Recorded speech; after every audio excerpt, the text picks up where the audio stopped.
iglesias. Sí, yo creo que sí. Ahí, si hay más iglesias, hermanos, háganoslo saber. Porque no queremos de que ustedes se vayan y que digan, los del trío no nos conocen. Queremos conocer a todos como que si fuésemos una familia en Cristo Jesús, pero bien cercana, no tan distante como nosotros lo estamos. Así que, queridos hermanos, hemos sido escogidos ¿para qué cosa? Para anunciar las buenas nuevas de salvación. Y eso es lo que estamos haciendo aquí, más algún amigo invitado que no es de la iglesia adventista estará hoy presente. Y queremos darle la bienvenida también. Si hay algún amigo invitado que no es de la iglesia, que está aquí presente, que levante la mano, vamos a ver. Que no sea de la iglesia adventista, dígale, levante su mano. Si hay algún amigo invitado que no es de la iglesia adventista, que levante la mano. Si no, más de alguno estará allá en la parte de atrás, ahí mis hermanos. Si no, desde alguno hermano estará escuchando por medio de las bocinas y estará en su casita escuchando y estos que están celebrando, ¿verdad? Pero hemos venido con el propósito de darle gracias a Dios porque nuestro hermano Juanito ha luchado y se ha esmerado para obtener esta casa. Así que hemos sido escogidos para poder anunciar las buenas nuevas de salvación. Vamos a entonar esta alabanza.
Vivo ya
cariñoso Salvador. ¿Cuántos lo creemos así, que Cristo Jesús es cariñoso con nosotros? ¿Qué tal si nos ponemos en pie y vamos a cantar este canto? Y yo creo que este canto todos lo sabemos porque es un canto de binario. Y si usted no lo sabe, el número es el 420.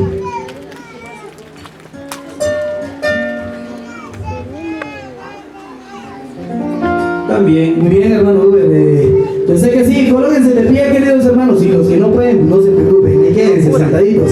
Déjenme decirles de que ustedes ya saben los cantos del Trío Redimido, porque hemos vendido más de 40 discos aquí en este lugar, y yo sé que sí, ustedes ya se saben el título de los cantos. Escribe su papelito, háganoslo llegar, que nosotros con todo gusto lo vamos a entonar. Ya el hermano decía, cante todo en el cielo, es alegría por doquier. Claro que sí, lo vamos a cantar y vamos a glorificar el nombre de nuestro Dios con este precioso canto, Cariñoso Salvador.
Bien, hermanos, pueden sentarse. A ver, voy a hacer una pregunta. Pueden sentarse, siéntanse.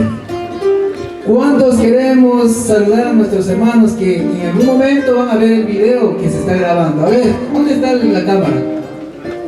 Ok, ya ven que está en buen perfil para que todos podamos saludar a nuestros hermanos. A ver, saluden, hermanos. Ay, hermano Julián, no todos están contentos por venir en esta fiesta. Levanten las manos. Hermano Juanito, es verdad, hermano Juanito. Levanten las manos, hermanos. Saluden a nuestros hermanos en la cámara. Así que sonrientemente ahí mándenle un saludo a los hermanos que están viendo a la distancia, porque también no solo los que están en Estados Unidos, también, ¿verdad? En el internet. También por medio del internet. Bien, hermanos, vamos a glorificar el nombre de nuestro Dios, esperando de que podamos, bueno, yo diría, ya nos conocen, ¿verdad? somos el trío Redimidos, está Uber, pueden llamarle, ¿verdad?, por su nombre, hermano Uber, el hermano Eldin, el director del trío. También está Joel, el bajista, y al mismo tiempo también nos controla el sonido, y está Cristian, el único soltero, hermanos. Ya ustedes ya lo saben, y está su servidor Eliezer Chávez. Comuníquense, hermanos, ahí si quieren un canto, pídenlo, no tengan pena. Nosotros vamos a estar cumpliendo, ¿verdad?, con los pedidos que ustedes hacen. Entonces vamos a glorificar el nombre con este canto que un hermano lo pidió. Todo en el cielo es alegría por doquier.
¿Queremos ir con Cristo Jesús en el cielo, hermanos? Ese es nuestro propósito, ¿verdad que sí? Por eso nos entregamos en las manos de Él, para que Él siempre vele por nosotros. Y la palabra de Dios dice que el ángel de Jehová acampa alrededor de ¿quién? De los que lo temen, ¿verdad que sí?